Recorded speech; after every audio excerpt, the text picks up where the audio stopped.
Hello and welcome or welcome back to Language Culture and Dr. Blue. And today let's talk about the problem with idioms. And what I mean by that is idioms are all these sayings, these expressions that we have going around that are supposed to be words to live by, kind of like proverbs. And problem is a lot of times these really contradict each other. And so, which advice do you go with? Anyway, so let's talk about that a little bit. And I got plenty of very pairs of contrasting idioms for you. And so you'll see, I'll see if, we'll see if we agree that maybe there's a problem with idioms, that they directly contradict each other, or maybe is this a good thing? Because if one expression doesn't work out, you always have another one to fall back on, right? Anyway, so what I'm talking about, well, to start with, I got two idioms about appearances. And of course, we all know the expression, don't judge a book by its cover, meaning uh, you shouldn't judge anything or anyone just by what it looks like on the outside because you might miss, a really good story inside if we're talking literally about a book. So appearances don't matter according to this expression, right? Appearances don't matter. What's important is content and what's inside. And so that one, if you like that one, sure, those seem like good words to live by. But in that case, why the heck do we also say that clothes make the man, right? Doesn't that mean the opposite thing? Like appearances do matter, and so what's on the outside is super important, right? Clothes make the man. So this is what I'm talking about, the problem with idioms, because they often fly right in the face of each other. And so, what's another example?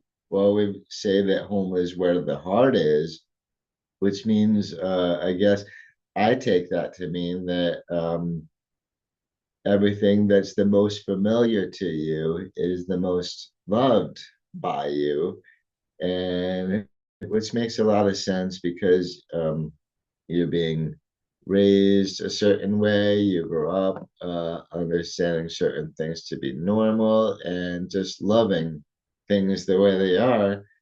But that doesn't explain why we also have an expression that says familiarity breeds contempt, right? So is home and everything you're most familiar with, is that going to breed a lot of love for you? Or is it going to breed contempt and dislike and all that? See what I mean? There's a problem with idioms. If we have expressions that fly right in the face of each other, sometimes it's hard to know which ones are good words to live by. And so we also say that absence makes the heart grow fonder, which is kind of funny because that's kind of goes along with familiarity breeds contempt, right? The absence makes the heart grow fonder. It means, yeah, if we're not up in each other's space all the time, maybe we can better appreciate each other for who we are and all that. Um, so I like how this sort of goes with familiarity breeds contempt. And this is a way to, get rid of contempt and back to love, be away from each other, right? That seems ironic, but hey, why not if the two actually go together? But then again, why the heck do we say out of sight, out of mind? That would mean that it's not like because someone is absent that this is making your heart go fonder and fonder and making you think of them more and loving them more. It means if they're not around, you might not even think about them at all, right? So to me, that's funny. These are two very opposite to each other idioms. And so let's continue my little rant about the idiom problem with another pair, starting with the more the merrier. And I do love this one. It's very inclusive. It's a very all about togetherness and people enjoying the company of each other. That's great. So if that's true, another expression that comes directly in contradiction to it, ironically, is choose company, three's a crowd, right? That certainly means that once you reach that your cap of two, no, no more people, please. That will not be merrier. That will make things worse. Although I kind of understand that one because two's company, three's a crowd. That's sort of like about relationships and dating and whatnot. So about leave a couple alone so they can do their couple thing, or just leave two dating people alone so they can get to know each other and whatnot. That makes a lot of sense. But again, I end up being perplexed about how can both of these expressions be true at the same time. If there's a cap of two people,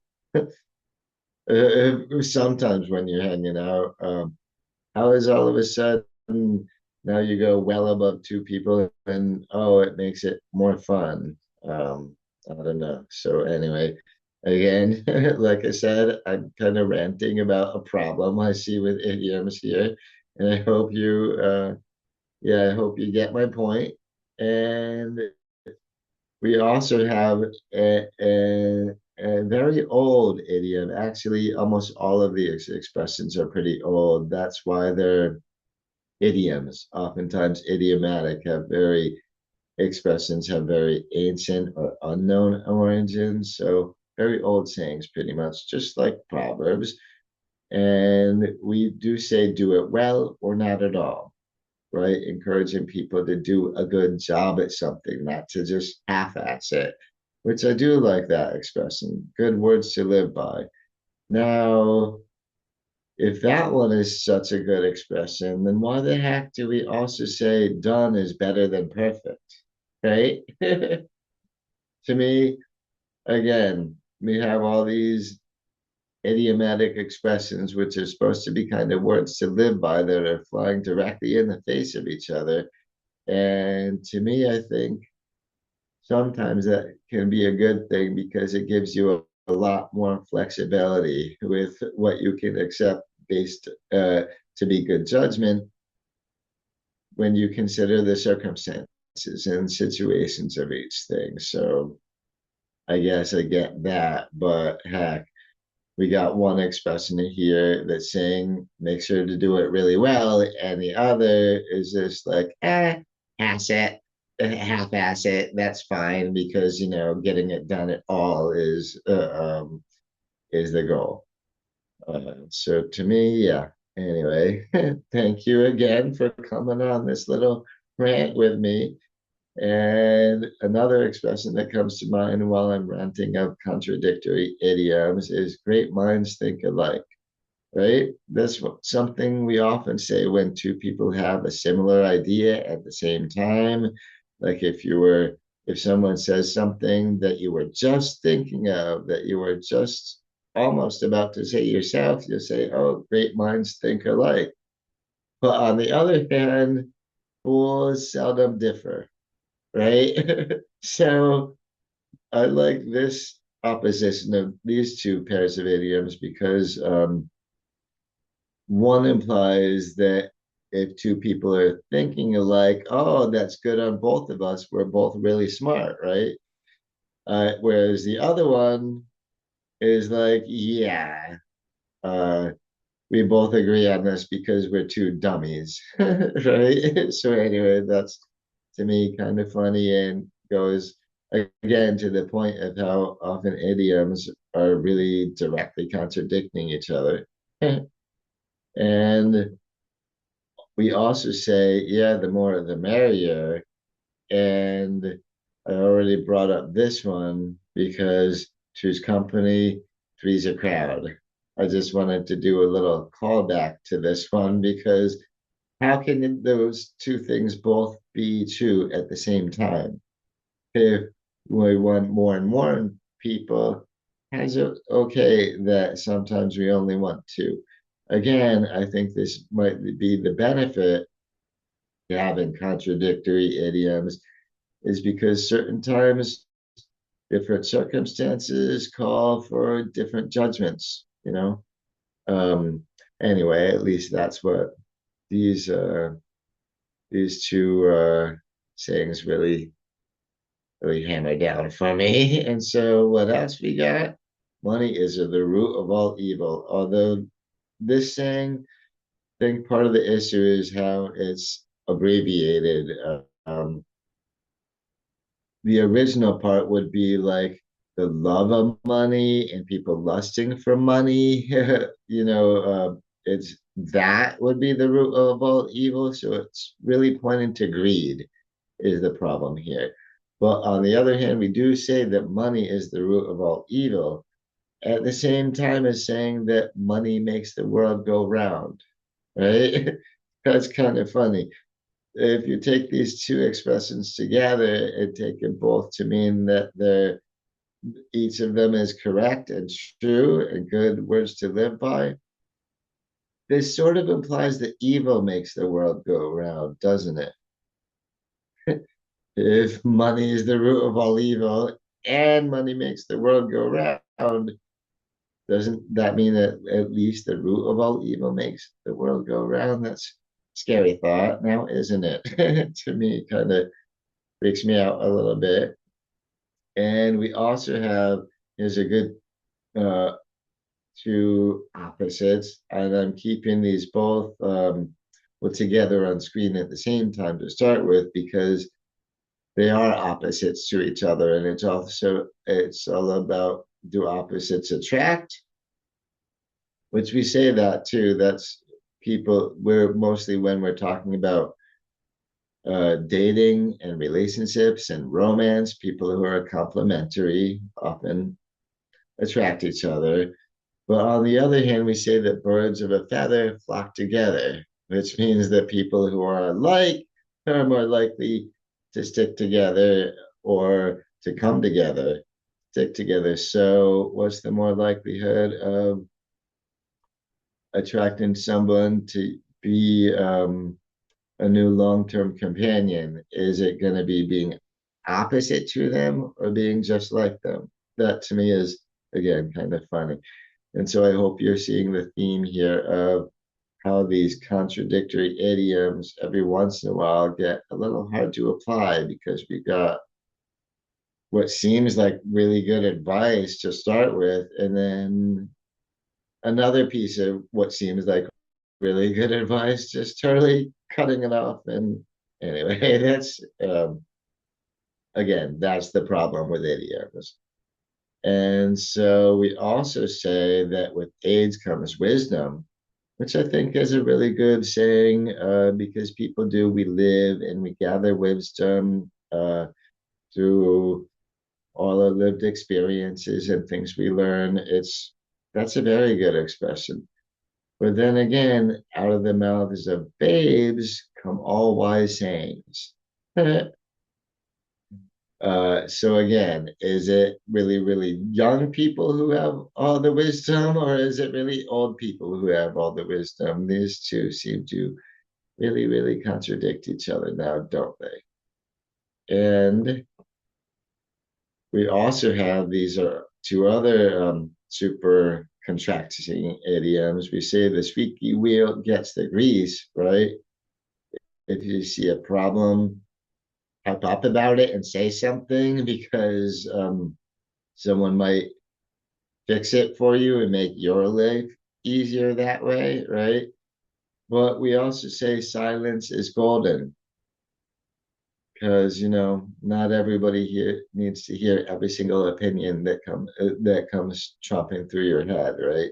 Anyway, but again, these are just a good example of idioms that seem like they couldn't possibly both be true at the same time, which ends up bringing up the problem of idioms where you have to sort of sometimes pick and choose between circumstantial or situational aspects of it.